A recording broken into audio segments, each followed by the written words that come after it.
आमदार धनंजय मुंडे यांच्या वाढदिवसानिमित्त सामाजिक उपक्रम राबवावेत असं आवाहन जे आहे ते आमदार धनंजय मुंडे यांनी केलं होतं आणि त्यानंतर कृषी उत्पन्न बाजार समितीने एक मोठा निर्णय घेतला आणि शालेय साहित्य वाटप केलं जात आहे आणि शालेय साहित्यासोबतच एक मोठी घोषणा देखील त्यांनी याच वारकरी शिक्षण संस्थेसाठी केलं आहे। लागणारं जे अन्नधान्य आहे त्याची देखील मोठी घोषणा जी आहे ती केली आहे। जवळपास 10 ते 20 कट्टे जे आहे ते तांदूळ गव्हाचे दिले जाणार आहेत।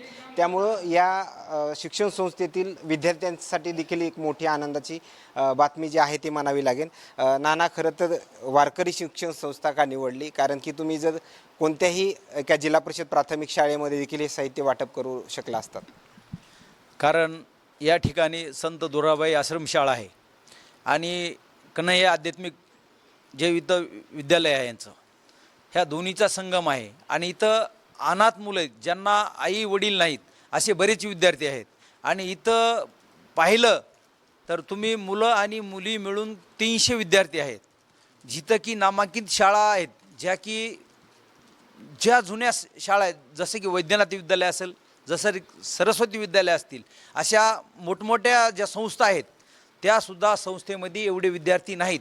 आणि ग्रामीण भागात जर बघितलं तर एवढे विद्यार्थी नाहीत। आणि ह्या बाकीच्या संस्थेमध्ये जे न्यू हायस्कूल असेल, असे असतील, तिथं हे सदन लोक असतात आणि तिथं त्यांच्याकडं फीस भरून गेलेलं असतात। पण इथं आश्रमशाळा आहे, इथं सगळे गोरगरिबांची मुलं आहेत आणि ज्यांना गरज आहे अशा सूचना नामदार धनंजय मुंडे साहेबांनी दिलेल्या होत्या। त्यांच्यावरून आम्ही बघितलं की इथं कितीतरी मुलं आहेत ज्यांना आई वडील नाहीत, जे ऊसतोड काम करायची मुलं आहेत, असे विद्यार्थी गरीब आहेत ज्यांना गरज आहे। म्हणून ज्यांना खरीच गरज आहे त्यांच्यासाठी आम्ही ही शाळा निवडलेली आहे। खरं तर शालेय साहित्याची फक्त माहिती समजली होती, त्यानंतर जे लागणारं गहू आहे, ज्वारी आहे, त्याची देखील मोठी घोषणा दिली, त्या आनंदाची बातमी म्हणावलं। हे कधी वाटलं तुमच्या मनामध्ये आता कार्यक्रमादरम्यान की आपण हे पण द्यावं म्हणून? कारण आत्ताच आपण बघितलं की हे एवढं मोठं बालगोपाळ सांभाळणं सोपं नाही आणि ह्याच्यासाठी गोविंद महाराज म्हणले की बाबा मला पांडुरंगाचीच कृपा आहे, जे असंच सगळेजण सहकार्य करतात। एक मनात इच्छा प्रगट झाली की बाबा आपण सुद्धा काही फुल नाही फुलाचे, आपण काहीतरी या नामदार धनंजय मुंडे साहेबांच्या वाढदिवसानिमित्त आपण सुद्धा काही ना काही ते खारीचा वाटा उचलला पाहिजे। म्हणून अशी इच्छा झाली की आपण सुद्धा या त्या रूपानं, अन्नदानाच्या रूपानं आपण इथं मदत केली पाहिजे। म्हणून आठवलं इथं आल्यास की इथं खरंच गरज आहे, जे भुकेले माणसं आहेत, ज्यांना गरज आहे त्यांनाच हे मिळालं पाहिजे। म्हणून एक सद्भावना झाली, म्हणून आम्ही इथं आता डिक्लेअर केलेलं आहे। खरं तर ज्यावेळेस टाळ मृदंगाच्या माध्यमातून धनंजय मुंडेंना वाढदिवसाच्या शुभेच्छा दिल्या, या अगोदर कधी अशा शुभेच्छा पाहिल्या होत्या की पहिलीच वेळ तुमच्यासाठी? परळी तालुक्यात या अगोदर नटराज रंगमंदिरमध्ये एक झालेला होता कार्यक्रम, त्याच्यानंतर हे मी तर पाहण्यात ही माझी पहिलीच वेळ आहे।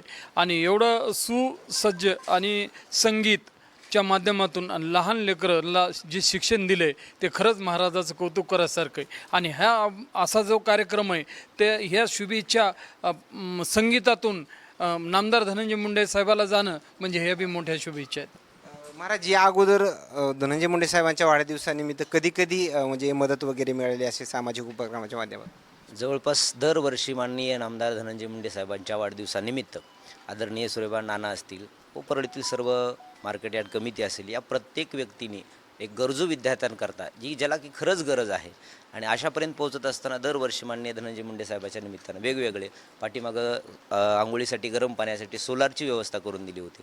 त्याचबरोबर नानांनी तांदळाच्या रूपानं मदत केली। याही वर्षी गहू असेल, ज्वारी असेल, नानांनी माननीय धनंजय मुंडे साहेबांच्या वाढदिवसानिमित्त या गोरगरीब विद्यार्थ्याकरता एकतर शालेय साहित्यही दिलं आणि त्याचबरोबर खाऊ म्हणजे अन्नधान्याचा पुरवठाही, अन्नधान्य कमी पडत असतं कारण एवढं मोठं कुटुंब चालवायचं म्हटलं की भरपूर काही गोष्टी लागतात।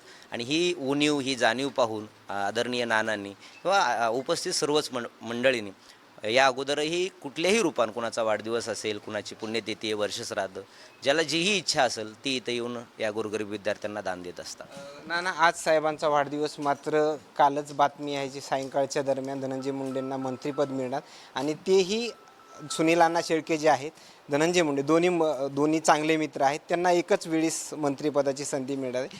ती बातमी ऐकल्याच्यानंतर नेमकं काय भावना निर्माण होत आहेत?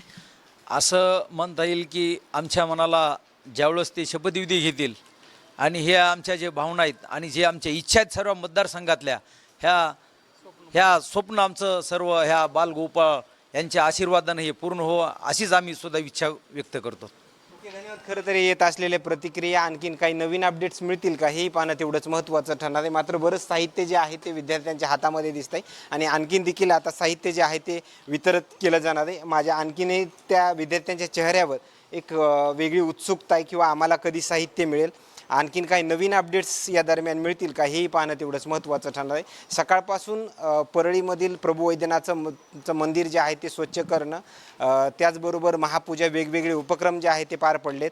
आणखीन काही नवीन अपडेट्स आजच्या दिवसामध्ये मिळतील का हेही पाहणं तेवढंच महत्त्वाचं ठरणार आहे. कॅमेरामॅनसोबत सूर्यज मीडिया, बीड, परळी.